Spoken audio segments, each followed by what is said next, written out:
പിന്നെ പറയുന്നത് അതിനേക്കാൾ ഭീകരമായിട്ടുള്ള, അതായത് നമ്മളാരും ഇത് വായിക്കുകയും പിടിക്കാത്ത ആളുകളാണെന്നുള്ള വിധത്തിൽ STRFിൻ്റെ പണം ബാക്കിയുണ്ട് കേരളത്തിൽ എന്നാണ്.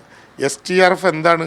STRF 15ാം ധനകാര്യ കമ്മീഷൻ്റെ നിർദ്ദേശപ്രകാരം ഈ വർഷം കേരളത്തിന് കിട്ടേണ്ട STRF പ്രകാരമുള്ള സംഖ്യയാണ് 291 കോടി 20 ലക്ഷം. അത് കേന്ദ്രത്തിൻ്റെ വീതമാണ്.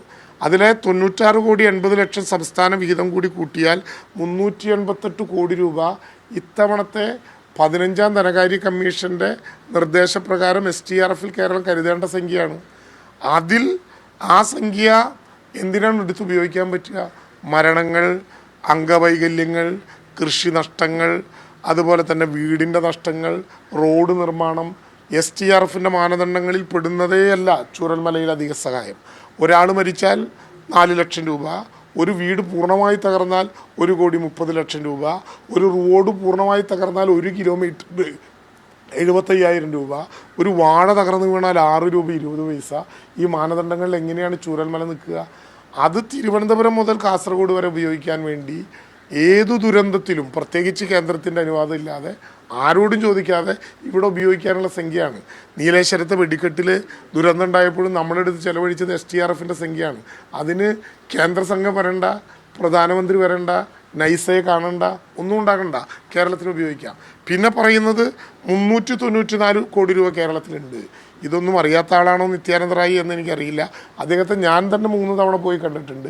കാരണം STRFിൻ്റെ മാനദണ്ഡങ്ങൾ അനുസരിച്ചിട്ടുള്ള പണം കൂട്ടണം എന്നാവശ്യപ്പെട്ടുകൊണ്ടാണ്, മാനദണ്ഡങ്ങൾ പരിഷ്കരിക്കണം എന്നാവശ്യപ്പെട്ടുകൊണ്ടാണ്.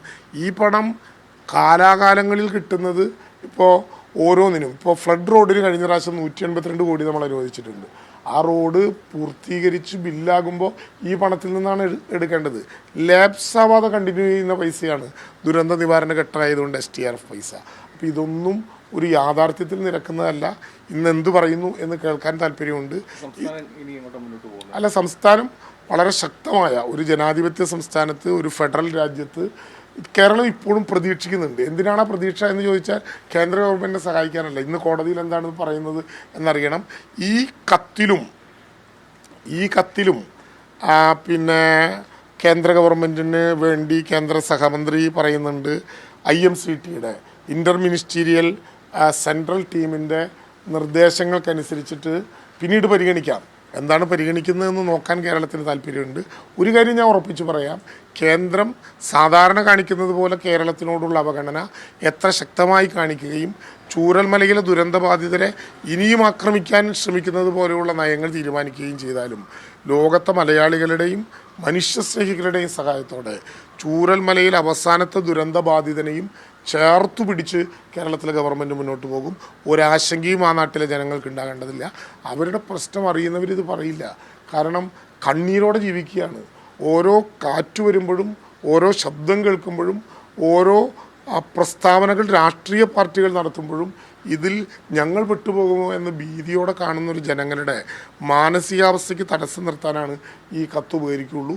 ഞങ്ങൾ ഉറപ്പിച്ച് പറയുന്നു, ഒരു പേടിയും പേടിക്കേണ്ട. ചൂരൽമലയിലെ മുഴുവൻ മനുഷ്യനെയും, നഷ്ടപ്പെട്ട മനുഷ്യരെ തിരിച്ചു കൊടുക്കാനാകില്ല, പക്ഷെ നഷ്ടപ്പെട്ട ഭൗതിക സാഹചര്യങ്ങളിലേക്ക് തിരിച്ചു കൊണ്ടുവരാൻ എല്ലാ അർത്ഥത്തിലും സർക്കാർ ഉണ്ടാകും. ഈ കത്ത് കൊടുത്ത തീയതിക്ക് തന്നെയുള്ള പ്രത്യേകത പറഞ്ഞല്ലോ.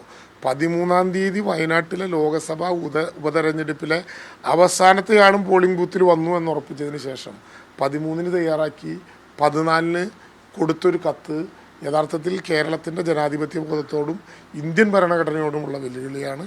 അത് കണ്ടിരിക്കില്ല. പ്രതിപക്ഷത്തെ കൂടി വിശ്വാസത്തിലെടുത്തുകൊണ്ട് എല്ലാവരെയും കൂട്ടി ഒരു മനസ്സായി കേരളത്തിൻ്റെ അവകാശത്തിന് വേണ്ടിയുള്ള മുന്നേറ്റത്തിലേക്ക് കേരളം പോകും.